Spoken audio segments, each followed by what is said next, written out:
Hey guys, welcome back to another retro adventure. And once again, I've got to apologise for my voice because this is the week when I've been suffering from COVID. After 5 years, it's finally caught up with me and I'm having to fight off its effects. I've been very feverish and all that through the week, but I am on the road to recovery. Anyway, to get on with things. The end of another week, the end of our poll, you did me another flipping tie this week. So, we covered the joint first place on Monday, Dying of the Light for our fantasy roleplay, and this time we're going to be covering Out in the Black for the Serenity Role Playing Game. So we're going over to the desktop to have a look at that in a wee second, and as usual I'll be back at the end of the video with some other channel related stuff and some other poll related stuff. Before I do that, I'd like to take a moment to talk about my Patreons, who are wonderful people who make all of this possible, so I'd like to thank them from the absolute bottom of my heart. Their efforts are so much appreciated. Now if you'd like to join them and help support the channel, and I sure wish you would, or if you'd like to see these videos a week early, or you'd like to see some Patreon exclusive videos that we put up over there, or one of the other levels of patronage, then there's Patreon in the description down below. If you check it out, it'd be very much appreciated. But let's have a look at Out in the Black. So, this is Out in the Black. It's an adventure for the Serenity Role Playing Game, which came out from Margaret Weis Productions, and it was released in 2006. And it's the only adventure, I believe, for the Serenity Role Playing Game. But it's a bit of an oddity. Two things leap out at me. Because the reason why the Serenity Role Playing Game was very soon replaced by the Firefly Role Playing Game was the licensing for Serenity only allowed them to use what was in the movie. And obviously there was so much more set up in the series. So the Firefly Role Playing Game covered that. This adventure uses a major character out of the TV series who isn't in the movie. So I find that very odd. Also, while the book is called Out in the Black, if we flick inside, we can see the contents. The adventure is called Saffron Star. And we've also got Frisco Town in here, because there's a source book for a setting. So, it seems quite good value. You're not just getting an adventure, which fills about half the book. You're also getting a frontier setting for use within the Serenity, the Firefly universe. So, some pretty good stuff in there. Flipping over to the back cover. There are lots of stories about the final days of the Unification Wars. Some tell about lost treasures of uncountable wealth. Some tell curses and damnation. Others still tell of mutiny, treachery, and pirates. But only one legend combines them all. A story that leads to Frisco, the most dangerous, lawless mining town in the verse. It will take fast thinking, careful diplomacy, and a steady gun hand to walk away breathin. Everyone in the town has an agenda. Even the little red-headed school marm, who seems awfully familiar. Which is a clue to who it might be. Out in the Black is an adventure for Serenity role-playing game sold separately. Authors Tracy and Laura Hickman drew on the actual history, tales, and legends of real silver mining town in the American West, told to Tracy by his father and grandparents from when he was just a child, as a foundation for many of the events and locations in this new adventure set in Joss Whedon's incredible verse. Maps based on actual maps of the original town and mine, separate Frisco town for use as the town section for use of the town as a campaign setting beyond the adventure, extensive footnotes regarding historical sources for game events.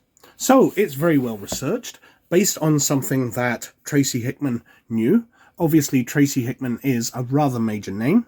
Tracy Hickman and Margaret Weis of Margaret Weis Productions being the people behind the Dragonlance setting, winning numerous awards for their novels and being the ones who initially rushed Dungeons & Dragons into a much larger framework of fantasy rather than just as the role-playing game.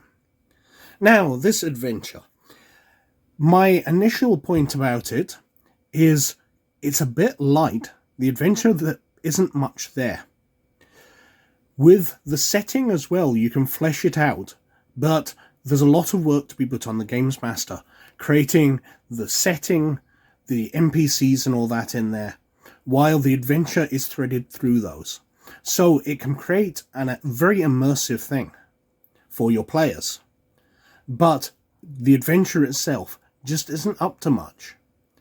And it has a massive flaw in its big twist ending, which we will come to as we go into details.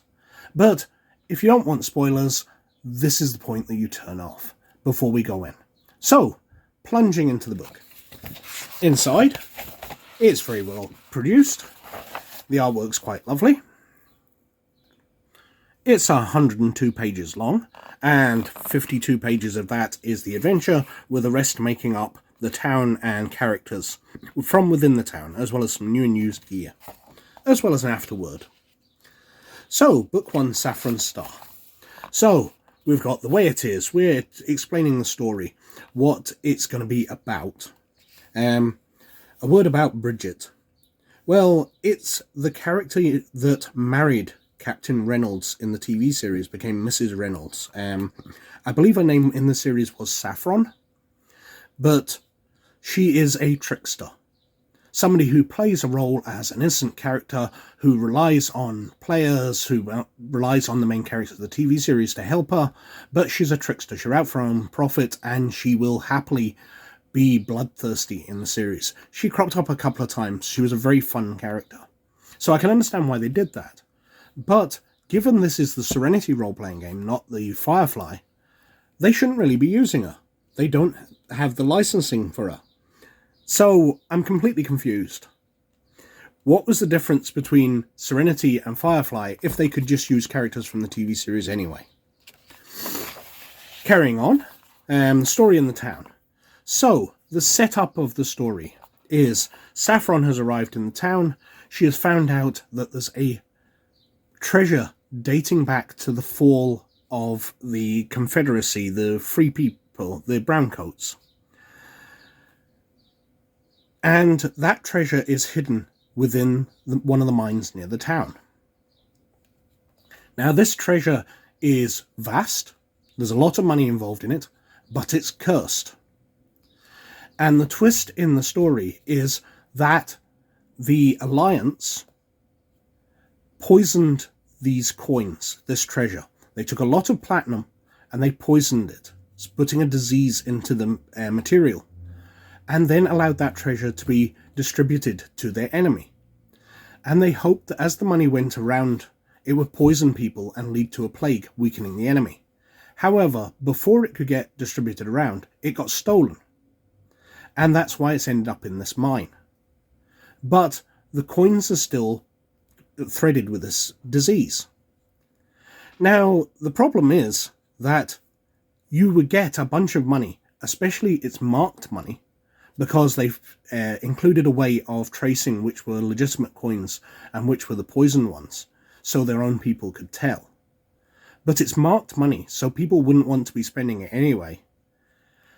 And the easy way of getting rid of the disease is just to melt the coins down. They're made of platinum. So you melt the coins down, burns away the disease, you re-melt them into bars or whatever, you spend the cash.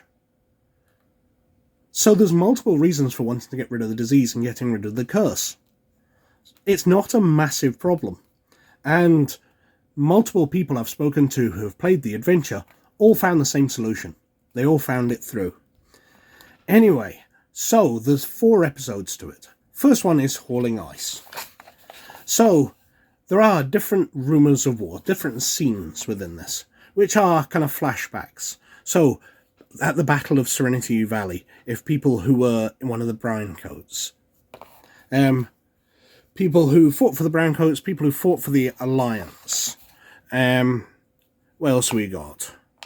People who are medical expertise. These are all sort of flashbacks leading into the story. People who are friends in low places. And people who have a good name or skills and influence. But this all is flashbacks which are threaded through the rest of the adventure. Act 2 is the players getting involved in this storyline. They've been hired to go out to a mine on a comet and pick up a frozen nugget of methane to power generators for the town. So this is going to be fairly straightforward.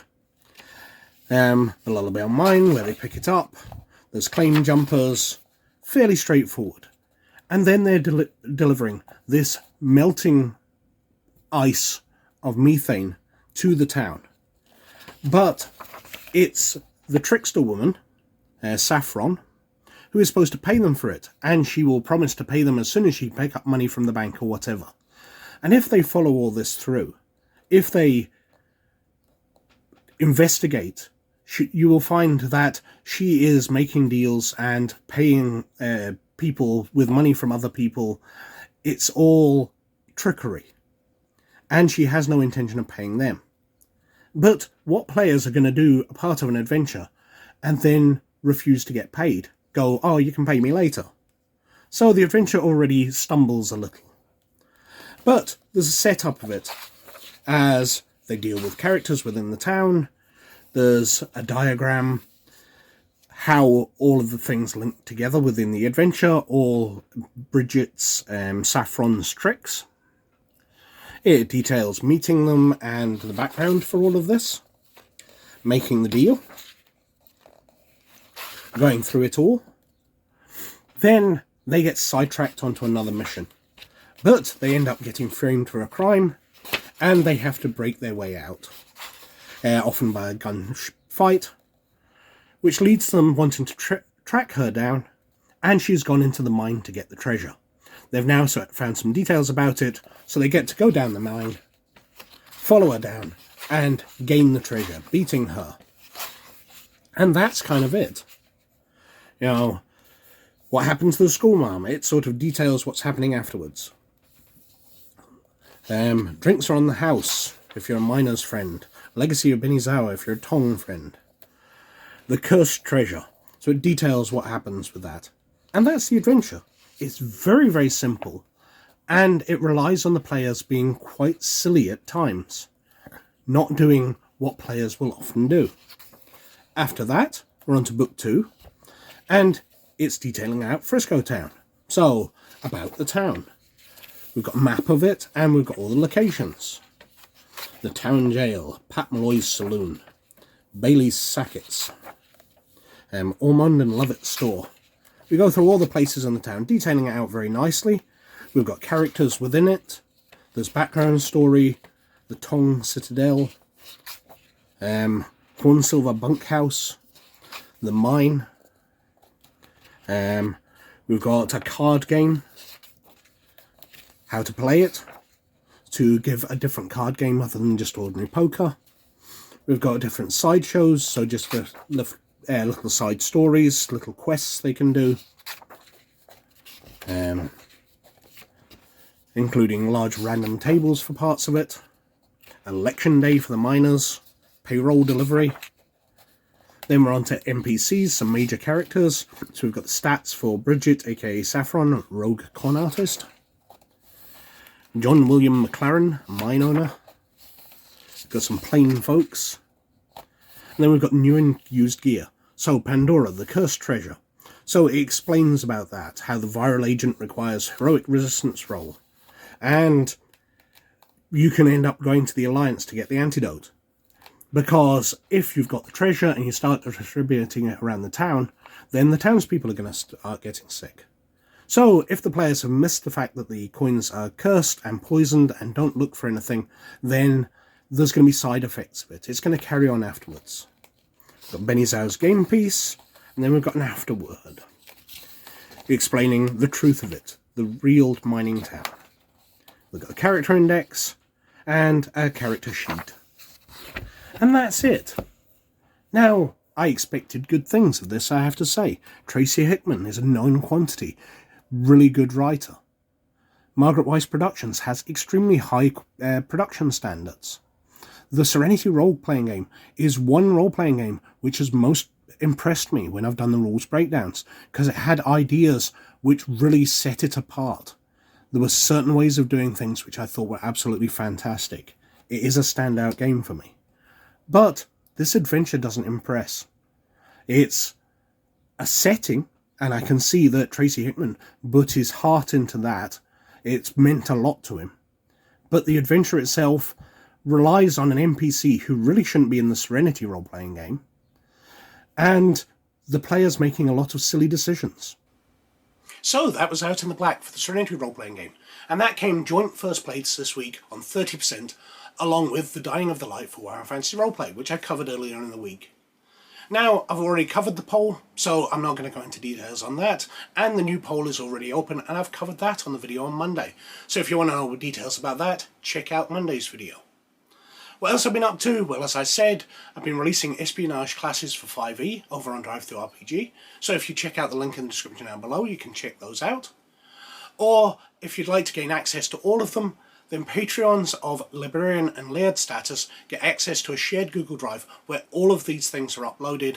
So, if you check out the Patreon in the description down below as well, you can see how you can get access to all of those. What else I've been up to? Well, I'm an RPG gamer. I've been working my way through Andor. I've seen all the series and was very, very impressed. So I'm writing up my reviews of the last couple of episodes, and then I'll be working through each and every one, statting them out for the Star Wars D6 system, the way I usually do. And once that's done, we're going over to the Tales of the Underworld series, which I wasn't so much impressed with, and then finally being able to get back to the Star Wars Legacy comics, before eventually at some point in the future being able to do the second half of the series of Young Jedi Adventures. I started that earlier or late last year, but they've released the second half of the series, so I'll have to get around to it at some point, but I'm going to get everything else out of the way first. Anyway, as usual, I've been whittering on for quite long enough, so thank you very much for watching. But as always, most of all, you look after yourselves and try to not catch COVID. And I'll catch you later. Bye now.